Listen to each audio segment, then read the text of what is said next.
Je vous avais demandé de ne plus venir. Ouais, je sais, mais c'est le goût des lames. Il me fait péter les plombs avec sa fluidité. Il me semble que je vous avais conseillé d'arrêter de regarder sa chaîne. Regardez les autres chaînes, c'est quand même plus intéressant. J'en ai marre, j'y comprends rien, sa fluidité. Bien allez chez Carglass pour chercher des essuie-glaces gratuits. Ah, mais qu'est-ce que vous m'emmerdez avec Carglass? Je suis là pour vous parler de le goût des lames, moi. Bonjour à tous, bienvenue sur la chaîne. Voici un couteau chinois de la marque CJRB qui répond au doux nom très poétique de Taiga J1903. Alors pour devancer les questions du type « Mais c'est un flipper, tu avais dit que tu n'aimais pas les flippers ». Ah te voilà, Flipper. T'étais où? On s'inquiétait pour toi. C'est moi qui lui ai dit de revenir, je Bon, lui ai c'est pardonné. fini les retrouvailles là? Ah, pardon. Donc en fait ce couteau c'est un cadeau que je vais faire à un ami pour son anniversaire. Comme il louche sans arrêt sur les miens, je vais lui offrir celui-ci que je trouve assez sympa.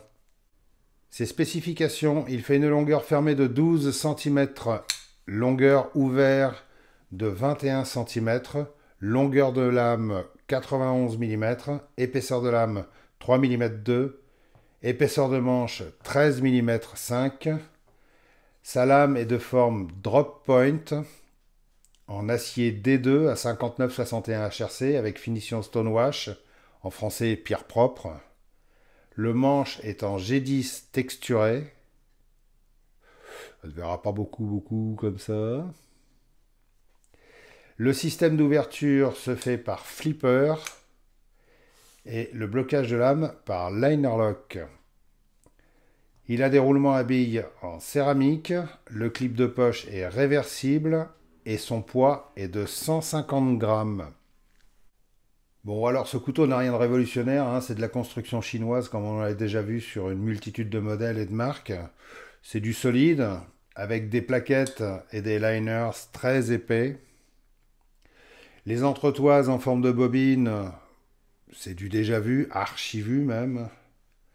Le clip de poche avec un port assez bas et les vis bien en relief, comme vous pouvez voir, comme souvent.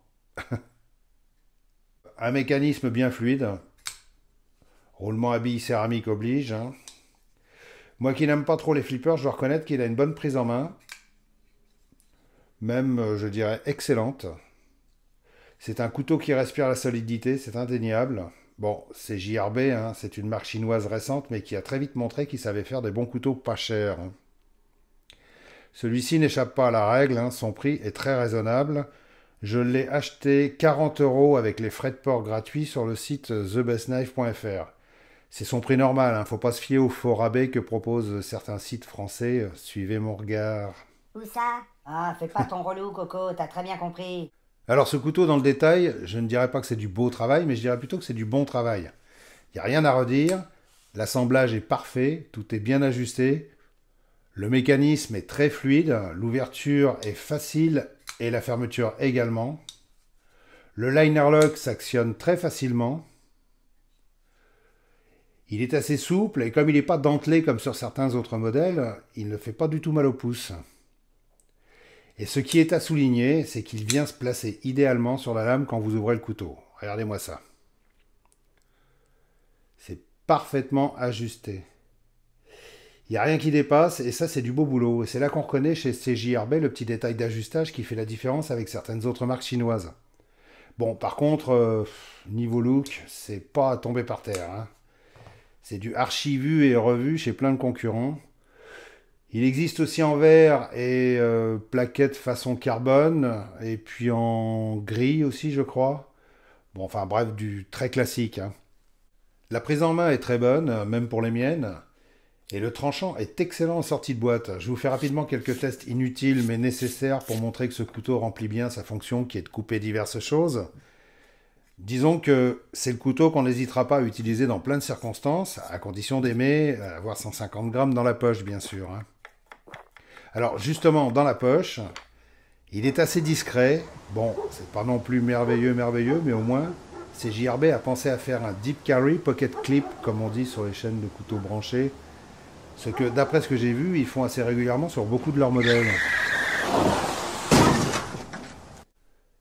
En conclusion, c'est un couteau solide, agréable à tenir en main, avec un mécanisme facile pour ceux qui souhaitent accéder au monde merveilleux de la fluidité. Ah, mais tu nous fais chier avec ta fluidité. La lame est belle, légèrement, typée tactique, je dirais. Même bien typée tactique quand même. Et puis pour son prix raisonnable, c'est une bonne affaire. Voilà, j'en ai pas plus à dire sur ce couteau. Je sais qu'il va plaire à beaucoup de monde parce que je sais que vous adorez les flippers. Ça claque bien, c'est facile, c'est pratique. C'est super pratique pour occuper les mains et de toute façon, on ne trouve pratiquement plus que ça chez les marques chinoises. Donnez-moi votre avis sur ce modèle et n'hésitez pas à commenter. Je m'efforce de répondre à tout le monde. J'ai même engagé une secrétaire pour ça. Dites bonjour à Lulu. Je crois qu'elle a un problème, Lulu. Abonnez-vous, mettez le pouce qui fait plaisir. Restez affûtés, soyez fluides et à bientôt.